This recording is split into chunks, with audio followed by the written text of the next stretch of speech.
Hey guys, welcome to my channel What I Eat in my দিদুস birthday. তো আমার দিদির বার্থডে ছিল, তো রাত্রির 12টার সময় আমরা কেক কাটিং করেছিলাম। দেখতেই পাচ্ছ আমার দিদি এখানে বার্থডেতে কেক কাটিং করছে রাত্রির 12টার সময়। তো কেক কাটিং করার পর সেদিনকার আমার বিয়ে বাড়ি ছিল বলে আমি আর কিছু খাইনি, তো ওরা খাওয়া দাওয়া করেছিল কেক টেক। দেন পরের দিন সকালবেলা আমি কেক, কড়াইশুঁটির কচুরি, চিকেন আর মিষ্টি দিয়ে ব্রেকফাস্ট করেছিলাম। দেন তারপরে ওখান থেকে খাওয়া দাওয়া করে রেডি হয়ে আমরা দিদির শ্বশুর বাড়ি চলে গেছিলাম।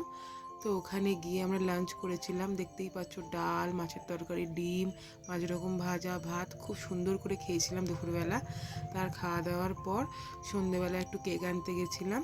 তো কেক টেক এনে এই যে আবার সন্ধেবেলা দিদির বার্থডে সেলিব্রেশন হচ্ছে দিদির শ্বশুর বাড়িতে। আবার কেক ফেক কাটার পর তারপরে খুব ফুচকা খেতে ইচ্ছা হচ্ছিল, তো গিয়ে আবার ফুচকা নিয়ে এসে সবাই মিলে বাড়িতে ফুচকা খেয়েছিলাম। তো ফুচকা খাওয়ার পর রাত্রিরে স্পেশাল মেনু আমার ফেভারিট চিকেন বিরিয়ানি করেছিল।